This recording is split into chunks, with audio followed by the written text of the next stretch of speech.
Your Excellencies, Honorables, distinguished guests, ladies and gentlemen, on the occasion of our National Day and the celebration of our 37th anniversary of independence, I am pleased to invite the Prime Minister of the Commonwealth of Dominica, Honorable Roosevelt Skerrit, to address the nation.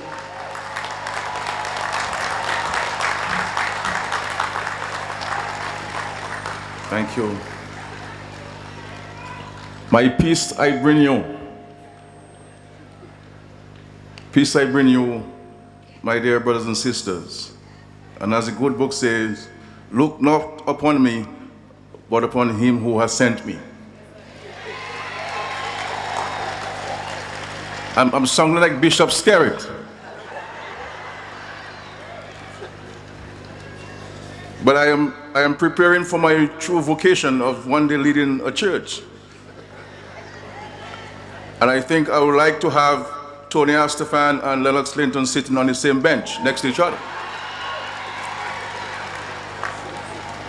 My dear Your Excellency, our President, Charles Savarin and Mrs. Savarin, Honorable Alex Boyd Knight, Speaker of the House of Assembly, Your Lordship, Justice Errol Thomas, our resident judge, Your Lordship, the Most Reverend Gabriel Malzeb, Bishop of Roseau, Your Excellency Eliud Williams, former President of the Commonwealth of Dominica and Mrs. Williams, Cabinet colleagues and spouses, Honorable Lennox Linton, Leader of the Parliamentary Opposition, and Mrs. Linton, Your Excellencies, the members of the Diplomatic and Consular Corps, and other visiting dignitaries and spouses, Dr. Carissa Etienne, Director General of the Pan-American Health Organization, and Mr. Gregoire, Reverend Novell Josiah and Pastor Allington Wilson, who are assisting with the prayers this morning, and I want to thank them. Other honorable members of Parliament, Your Worship, Mayor Irene John and Mr. John, Chairman of Commissions, Ambassador Steve Farrell, Cabinet Secretary and Mrs. Farrell, Permanent Secretaries and spouses, awardees, members of the media, distinguished guests, visiting Dominicans, ladies and gentlemen, friends all, good morning to you. Happy 37th Independence Day to each and every one of you. To God be the glory. Great things He has done. Thank you for the efforts you have made to come out and celebrate this important milestone in reaching our goal of a prosperous, peaceful, and just Dominica. We have come a long way during the past 37 years, even though each stepping stone has been challenging. This particular one is probably the most slippery we have experienced so far. But we must never lose our footing as we make our way towards our goal. On a personal note, I was moved to reflect deeply on the years ahead as Melissa and I welcomed the latest addition to our family, Isabella Cherian Skerrit.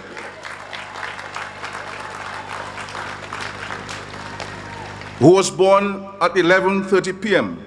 on Thursday, October 29th. I am pleased to report to you today that both mother and baby are doing fine and shall return to Dominica as soon as medical and aviation regulations permit. Thank you all for your prayers during the period of complications and for your expressions of best wishes on that very, very special occasion.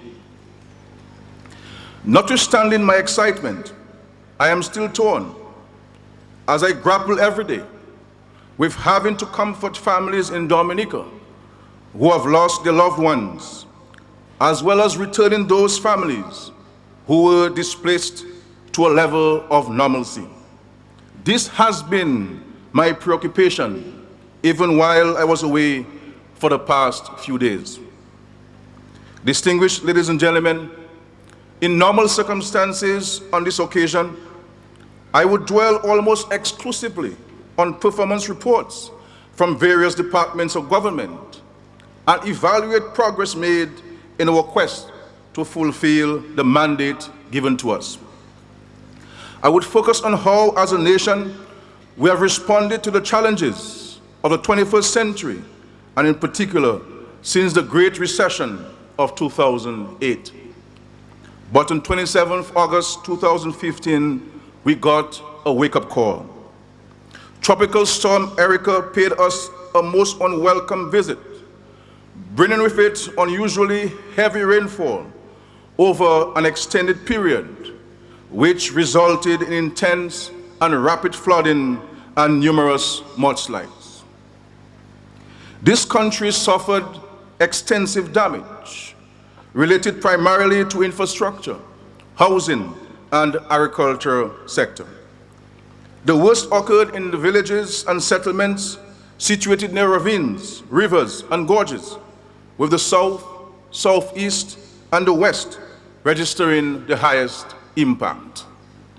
Let me take this opportunity to thank all those countries, those local, national, regional, and international agencies, and above all, Dominicans at home and abroad, who responded spontaneously and urgently to us in our time of need.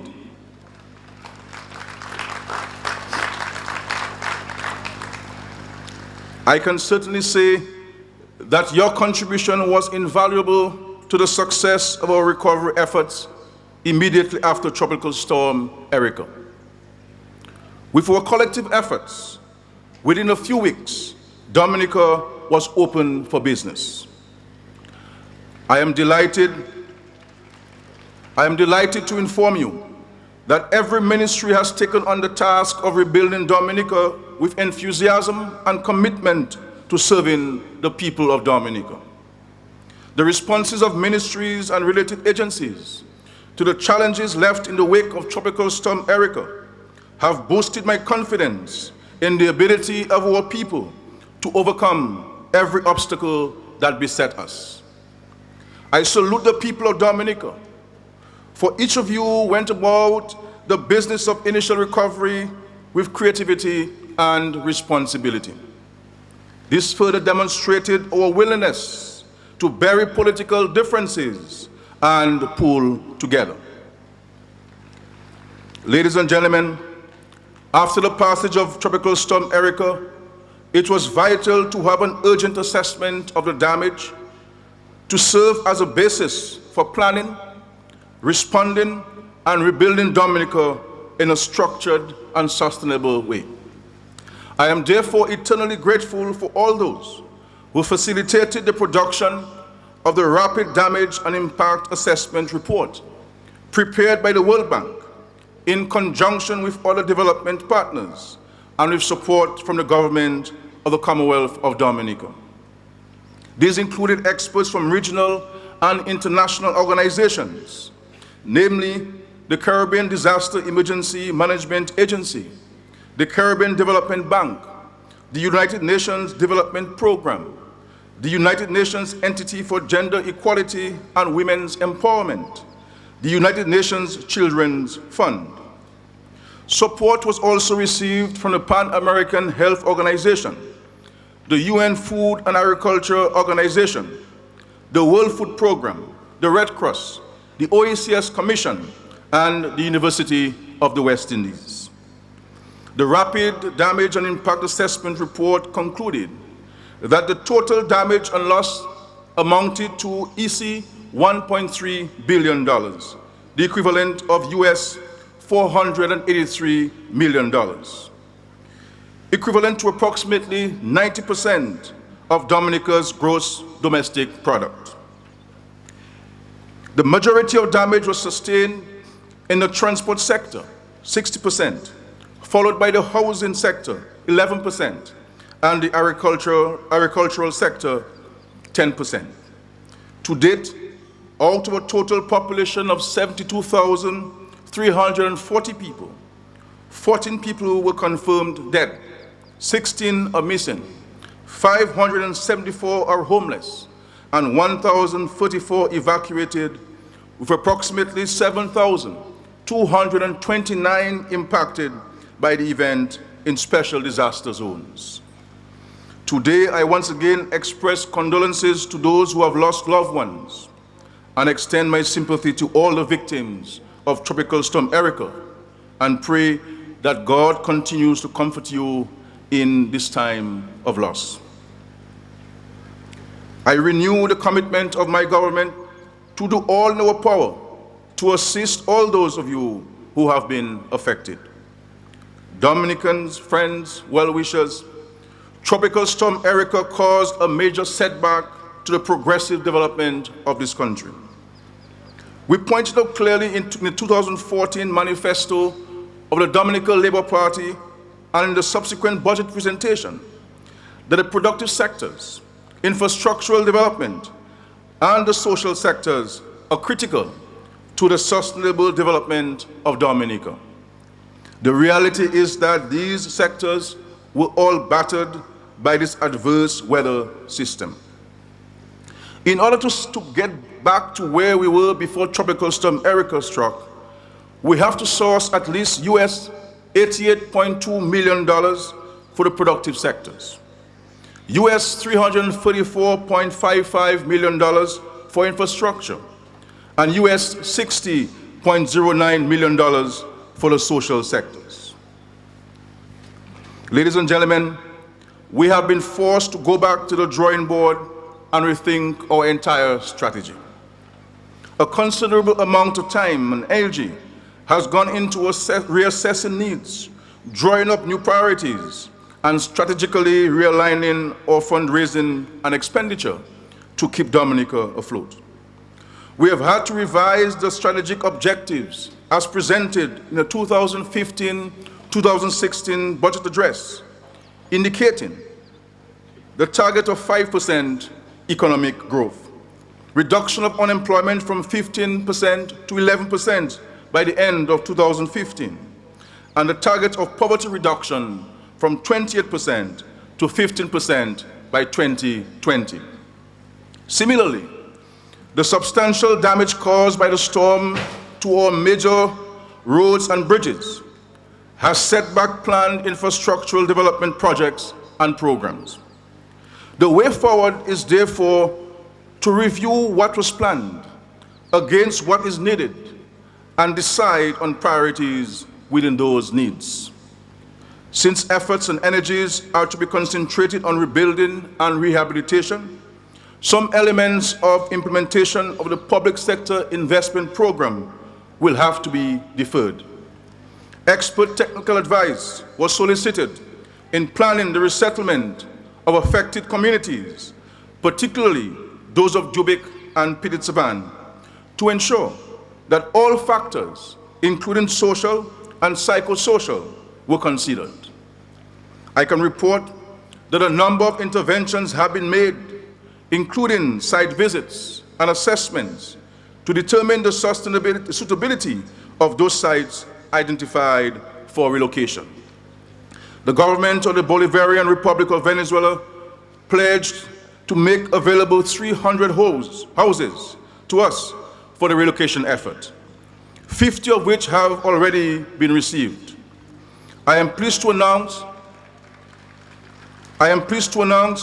that preliminary works have been undertaken and the construction of the foundations for those homes has begun.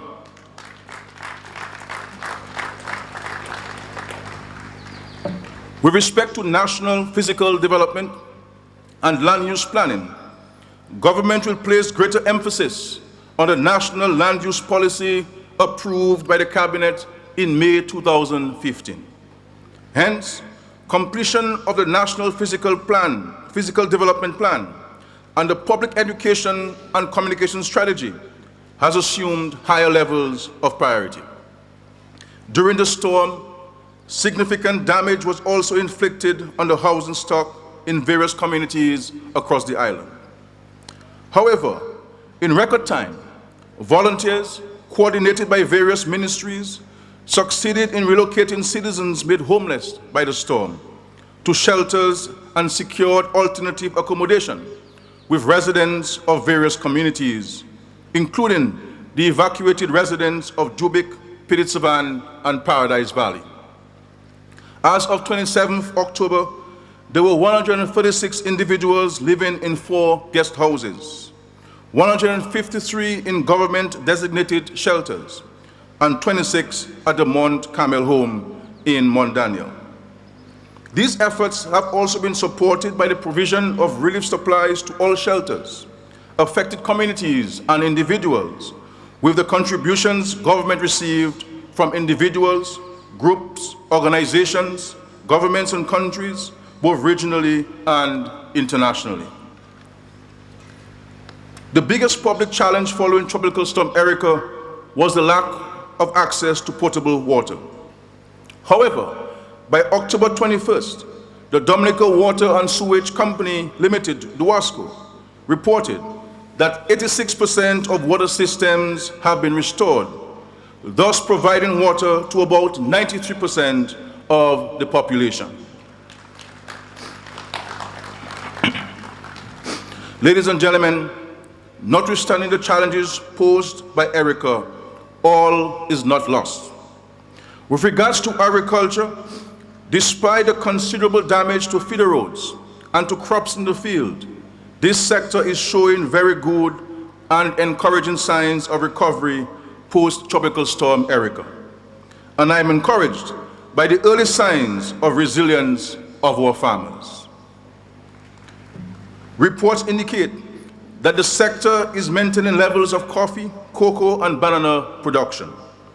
We are still on target to complete the abattoir, using this as a stimulus to increasing poultry and livestock production. Recently, the Cabinet held a dialogue on agriculture with our farmers and other key stakeholders, with a view to developing a post-Erika strategy on agriculture. Shortly, your government will outline a series of initiatives emanating from this event, which would greatly assist the farming community and ultimately boost agricultural production for domestic consumption and export. Over the years, this government has rolled out a number of initiatives to promote and sustain business enterprise as the best response to economic disruption, stagnation, and unemployment, and there is a growing success in this sector. Post-Erika, we will be placing special emphasis on business enterprise development, with particular consideration to our present and potential entrepreneurs in affected communities. Distinguished ladies and gentlemen, the passage of Tropical Storm Erika also negatively impacted the education sector. The reopening of schools, which was originally scheduled for early September 2015, had to be undertaken on a phased basis. By October 5, all schools were reopened, albeit the Piritsavan Primary and Pioneer Prep students have been temporarily accommodated at other schools. I can report to you, distinguished ladies and gentlemen, much of the tourism sector is back to normal or regular activity, given the collaborative work of government and private sector stakeholders to tackle hindrances to visitor experience and satisfaction. During times of crisis, the family of nations go over and beyond to lend a hand to citizens of other nations who are in need. So too, individuals throughout the world open their hearts, homes, and share personal resources to assist people from distant lands. I continue to be moved by the hands of friendship and the generosity of countries, organizations, and individuals from around the globe during our time of need. To date, 49 countries, 10 multilateral organizations, and 52 NGOs, diaspora groups, private companies, and individuals outside of Dominica have responded to appeals of assistance with offers that include cash donations, relief supplies, technical expertise, and search and rescue assistance. As at November 2nd, 2015, government had received $16 million in emergency cash assistance. The donations came from a wide cross-section of agencies, institutions, countries, and individuals, ranging from the most developed countries in the world to a young schoolgirl in Montserrat. I wish to give the assurance to all those who have contributed to our efforts at response and now recovery and rebuilding that every dollar will be well spent and properly accounted for by this government.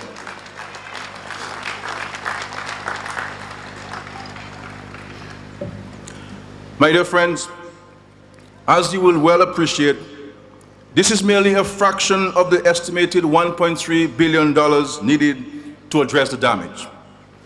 We have also to be mindful that since Tropical Storm Erica, other countries have experienced natural disasters. I should caution you, my dear fellow Dominicans, that although we will receive help from development partners and friends, we cannot rely on that alone. Each and every one of you, one of us, must contribute to rebuilding our country, Dominica.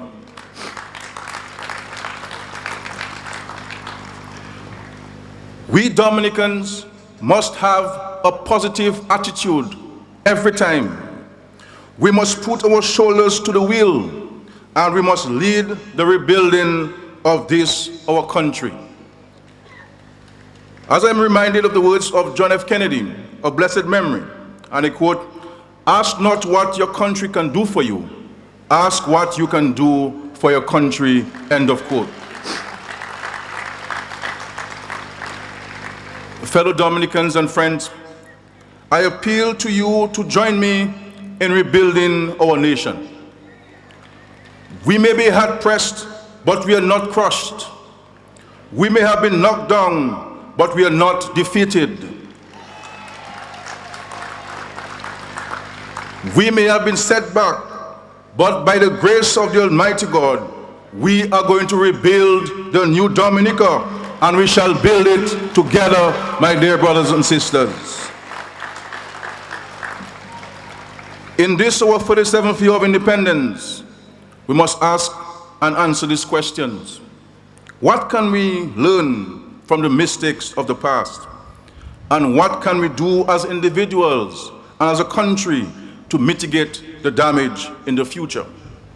My brothers and sisters, we are known to be a resilient people. Now we have to dig deeper into that resolve and use our skill set to formulate strategies for rebounding from this experience. We have a general framework and a plan for building the new Dominica.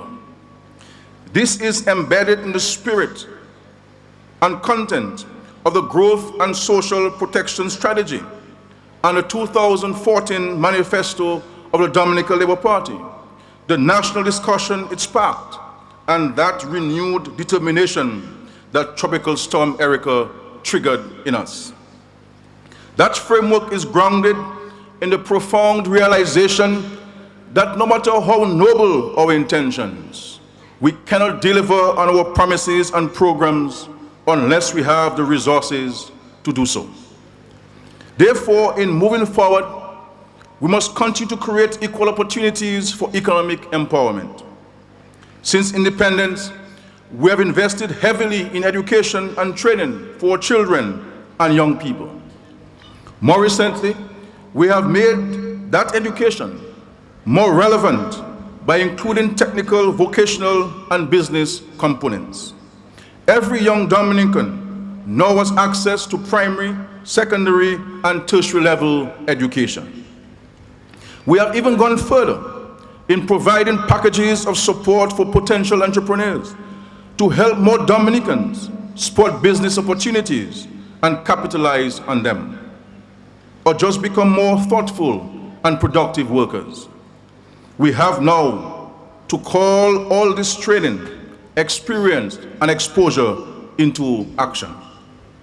We must continue our efforts in greening the economy. It is abundantly clear that our prosperity depends on using in a sustainable way the natural resources with which God has blessed us. Proper use of our land, our seas, our forests, and our resources of renewable energy has the potential to transform the lives of every Dominican. We simply must fast-track efforts to exploit these given advantages. We must continue our policy of social inclusion.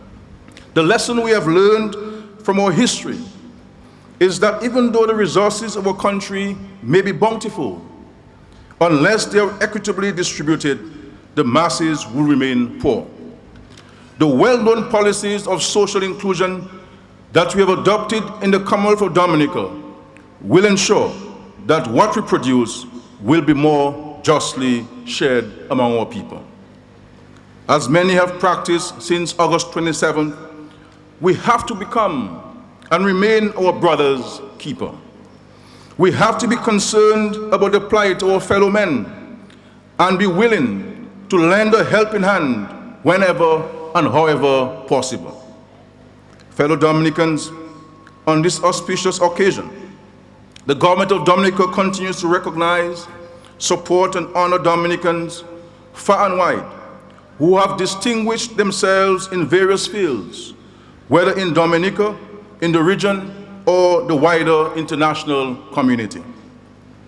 Through these contributions, they have not only made our island proud, but have strengthened our national pride and served as examples to us all. On behalf of the government and people of the Commonwealth of Dominica, I take this opportunity to salute and congratulate all of you, the recipients of this year's national awards. This should serve as an encouragement to all of us and as a stimulus towards national service. Brothers and sisters, fellow Dominicans, this government shall continue to provide you with sound leadership. Tropical Storm Erica has but strengthened our resolve.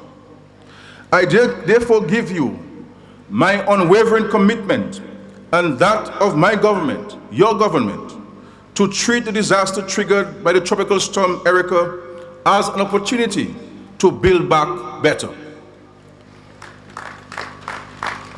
Let us embrace the spirit of unity, enterprise, and caring that was awakened in the aftermath of Tropical Storm Erica. Let us work together to create a prosperous, peaceful, and just Dominica. Let us commit to rebuilding Dominica together. And let us do it now for ourselves and for our beloved country, Dominica. We have to continue to think positively and to set aside the differences that normally come in the way of the greater good of our country. At this time, we need all hands on deck, irrespective of who you are. For our school children, we need you to stay in school, learn and do well. Stay away from drugs, stay away from the streets. That's your contribution towards our national development. And to all of us, this is our country, and we have a duty and a responsibility to it because it has invested all that we have in ourselves. I wish you, my dear brothers and sisters, a happy independence, and may God continue to bless each of you. May God bless our beautiful country, Dominica. Thank you. God bless you.